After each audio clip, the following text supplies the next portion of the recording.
సేవలు అందించాలి, ఈ ప్రభుత్వం యొక్క ప్రతిష్ట మీరు పెంచాలనేదే మా ప్రభుత్వం యొక్క భావన.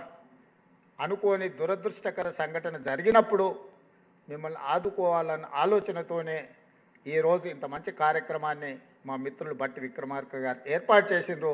పెద్ద ఎత్తున మీరు చప్పట్లతోని వారిని అభినందించండి.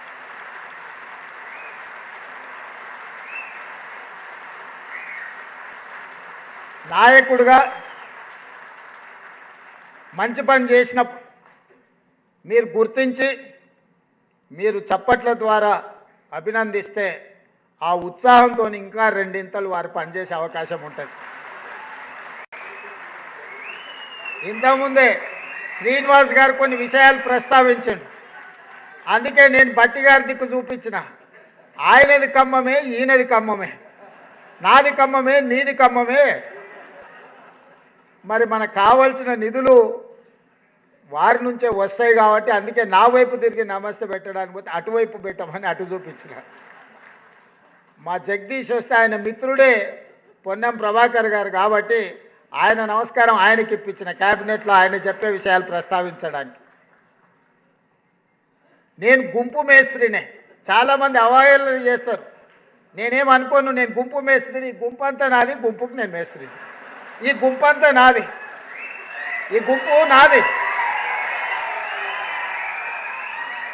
ఈ గుంపే కదా నా బలము, ఈ గుంపే కదా నా ప్రతిష్ట, ఈ గుంపే కదా నా సంక్షేమాన్ని, నా అభివృద్ధిని ప్రజలకు తీసుకెళ్లేది. పేద ప్రజలకు మా ప్రభుత్వానికి వారధులు బ్రిడ్జ్ ఈ గుంపే కదా. అందుకే నేను గుంపు మేస్త్రిని అని చెప్పిన. కొంతమంది గొప్పలు చెప్పుకుంటారు, మేము దొరలమని, మా గడీలు ఉన్నాయని. అట్లాంటి పోకడలు నా దగ్గర ఏం లేవు. ఆ రోజైనా ఈ రోజైనా, ఆనాడు జిల్లా పరిషత్ మెంబర్గా ఉన్నా, లేదా ఎమ్మెల్సీగా ఉన్నా, ఎమ్మెల్యేగా ఉన్నా, ఎంపీగా ఉన్నా, కాంగ్రెస్ పార్టీ అధ్యక్షుడిగా ఉన్నప్పుడు మీరు ప్రేమతో రేవంత్ అన్న అని ఏ విధంగా పిలిచిందో ఈరోజు ముఖ్యమంత్రిగా కూడా మీరు రేవంత్ అన్నగా పిలిస్తేనే నాకు ఇష్టం. ఇది శాశ్వతం. మిగతా అన్నీ వస్తుంటాయి, పోతుంటాయి. జెడ్పీటీసీ వచ్చింది, అది పోయి ఎమ్మెల్సీ వచ్చింది, అది పోయి ఎమ్మెల్యే వచ్చింది, అది పోయి ఎంపీ వచ్చింది, అది పోయి ఈరోజు ముఖ్యమంత్రి వచ్చింది. నా హోదా, నా పదవి మారొచ్చు, కానీ మీకు నాకు ఉన్న అన్నదమ్ముల అనుబంధం అనేది శాశ్వతం. అందుకే మీరు రేవంత్ అన్న అని ఏ ఉద్యోగం పిలిచినా, నేను ముఖ్యమంత్రి అయిన కొత్తలో మా అధికారులు కొంతమంది మీ ప్రతినిధులు వచ్చి రేవంత్ అన్న అని మాట్లాడుతుంటే, సార్ వాళ్ళకి మనం సార్ అని పిలవమని చెప్పాలి అన్నారు. అంటే నేను చెప్పిన అట్లా చెప్తే నీ ఉద్యోగం పోతుంది మొదల అని. సార్ అనో దొర అనో పిలిపించుకుంటే పిలిచేటోడు మనసులో అనుకుంటాడు, దొరుకుతావు కదా బిడ్డ అని. అన్నాన్ని పిలిచిండంటే అది ఇష్టంతోనో ప్రేమతోనో పిలిచిన పిలుపు. నాకు అదే ఇష్టం. మీ సోదరుడు ఈరోజు తెలంగాణ రాష్ట్ర ముఖ్యమంత్రిగా ఉన్నాడు. నేను మాట వరుసకి మాట చెప్పట్లే. నేను సంపూర్ణంగా నా మనసులో అనుకునేదే ఈరోజు మీతో చెప్తున్నా. నాకు ఒక బాధ్యత ఉంది, మీకు ఒక బాధ్యత ఉంది. మనందరం కలిస్తేనే 4 కోట్ల ప్రజలకు సేవ అందించగలం, సంక్షేమ ఫలాలను చేరవేయగలం. ఈ తెలంగాణ రాష్ట్రాన్ని దేశంలోనే నెంబర్ 1 రాష్ట్రంగా మనం తీర్చిదిద్దగలం. ఇవాళ మీరే ఆలోచన చేయండి. మారిందల్లా మా 17 మందిమే ఉన్నది. మీరే ఎమ్మెల్యేలు, ఎంపీలు దాదాపుగా 50% పైగా పాతోళ్ళే గెలిచి ప్రభుత్వ నిర్ణయాలు చేసే 15 మంది మాత్రమే మారినాం.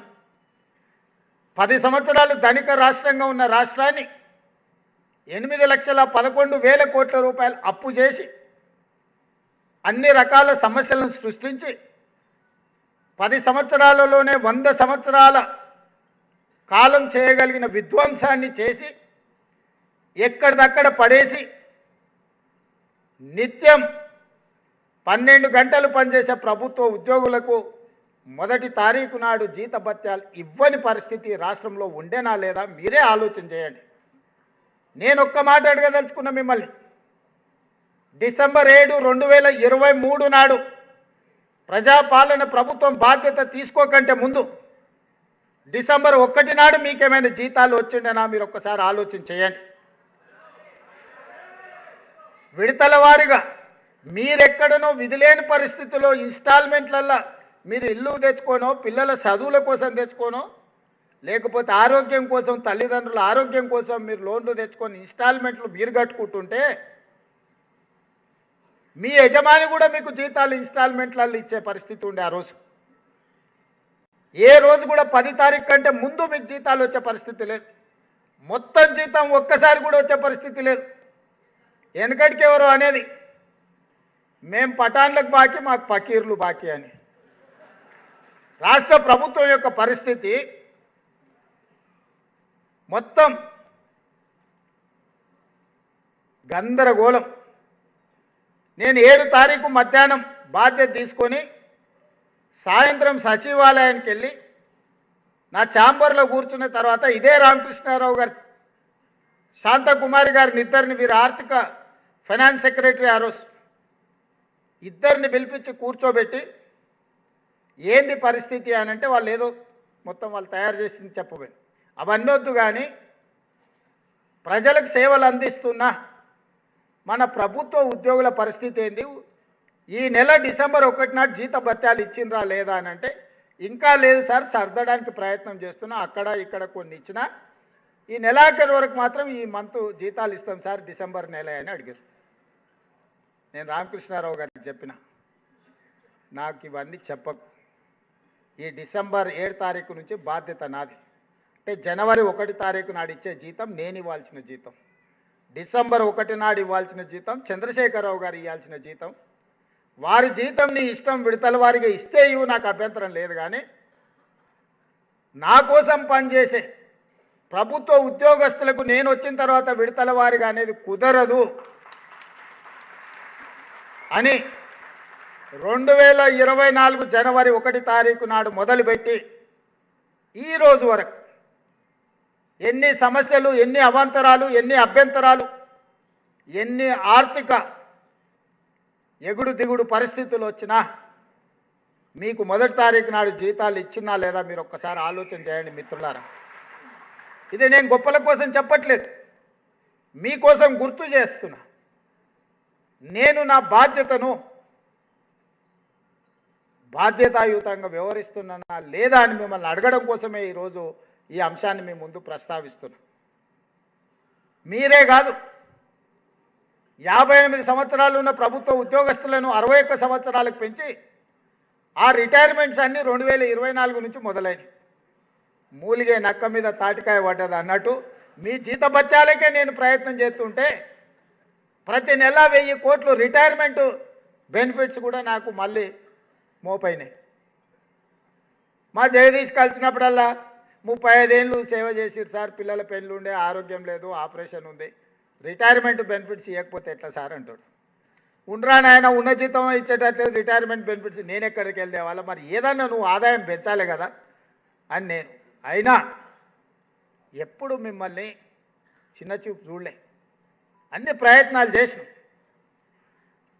కొద్దిగా నెలకు 200, 300 నుంచి 500 నుంచి 750 కోట్లు ప్రతి నెల మీ రిటైర్మెంట్ బెనిఫిట్స్ లెక్క కట్టించినా సరిపోతలేవంటే మన ఒక రోజు చర్చలు వచ్చినప్పుడు ఇక ఏమన్నా కానీ నాయన 100 రోజుల్లో 6000 కోట్లు ఇస్తా అని చెప్పిన. మొదటి విడత 2000 కోట్లు ఇచ్చినా లేదా మీ జేఏసీ నాయకులను చెప్పమని ఈరోజు చెప్పిన మాట మీద ఉన్నదా లేదా ఈ ప్రభుత్వం?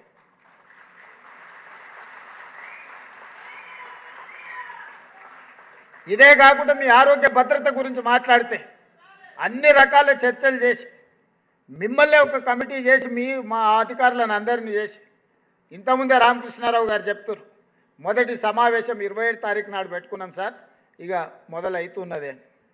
ఏదన్నా చిన్న అవాంతరాలు వచ్చినా మీరు సూచన చేయండి. మా ఇంటెన్షన్స్ రాంగ్ లేవు, మా ఉద్దేశాలలో తేడా లేదు. అమలు చేసే క్రమంలో ఏదైనా సమస్య వచ్చినప్పుడు కూర్చొని చర్చించుకొని పరిష్కరించుకుందాం. మీరు వేరు నేను వేరు అన్న భావన నేను లేను. కొన్నిసార్లు నాకు కూడా తట్టకపోవచ్చు, కొన్నిసార్లు ఈ అంశాన్ని ఏ విధంగా పరిష్కరించుకోవాలనో బాధితులుగా మీకు ఎక్కువ అనుభవం ఉండొచ్చు. మీ అనుభవాన్ని ప్రభుత్వంతో పంచుకుంటే